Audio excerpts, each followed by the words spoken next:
everyone. Welcome back to another episode of the English Flow podcast. I'm your host, Sarah. Today, we are diving deep into a topic that affects almost all of us in the modern world. It's about unplugging, logging off, and finding peace in the real world. Yes, we are talking about a social media detox. And to discuss this, I have a very special guest with me today. He actually survived 30 days without Instagram or Twitter. Welcome to the show, Mark. Hi, Sarah. Survived makes it sound like I was on a desert island or something. But honestly, sometimes it felt like that. Thanks for having me. It's great to have you. So let's get straight to the point. We all say, oh, I spend too much time on my phone, but we never actually quit. What was the breaking point for you? Why did you decide to delete everything? Well, it wasn't a single big moment. It was a series of small, frustrating moments. I realized I was waking up and checking my notifications before I even said good morning to my wife. I was scrolling through the lives of strangers while my own coffee was getting cold. I felt disconnected. I totally get that. It's the doom scrolling trap. You intend to look for 5 minutes and suddenly an hour has passed. It's scary how fast time flies. Exactly. It's digital clutter. My brain felt foggy, so one Monday morning, I just pressed delete on all the apps. No announcement, no goodbye post. I just vanished. Wow, bold move. Usually people post a dramatic status saying, I'm leaving for a while. So tell us about the first few days. Was it peaceful immediately or was it a struggle? Peaceful? No way. It was terrible at first. I experienced serious FOMO, the fear of missing out. My thumb would automatically go to the spot on my screen where the Instagram icon used to be. It was pure muscle memory. I felt anxious, like I was missing important news or jokes. That is actually known as phantom vibration syndrome, right?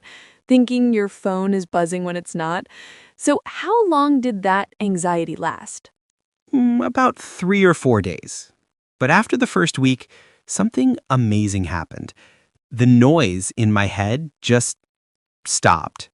I started noticing things again. Interesting. Give us an example. What did you do with all that free time?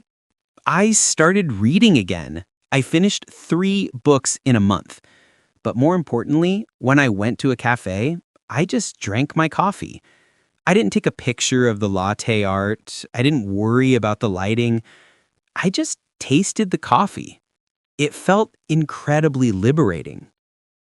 That sounds like a dream. We are so obsessed with capturing the moment that we forget to live in it.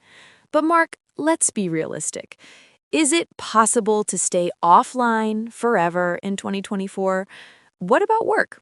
What about keeping in touch with friends? That's a valid point. Look, I'm back on social media now, but my relationship with it has changed. I treat it like a tool, not a lifestyle. I have time limits set on my phone, and I don't check anything before 9 a.m. or after 9 p.m. Approving boundaries. That is the key word.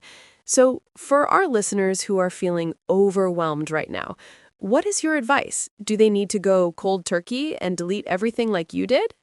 Not necessarily. Start small. Maybe try a weekend detox. Delete the apps on Friday night and reinstall them on Monday morning. Just see how it feels to be bored. Boredom is actually good for creativity.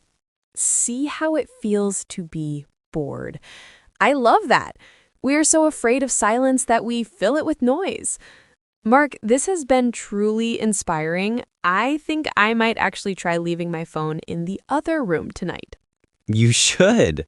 Trust me, the internet will still be there tomorrow, but your peace of mind is more important. Thank you so much for sharing your experience with us, Mark. It's a great reminder to look up from our screens. It was my pleasure. Thanks for inviting me.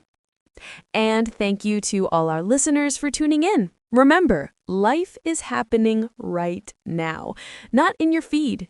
Don't forget to unplug every once in a while. Until next time, stay in the flow.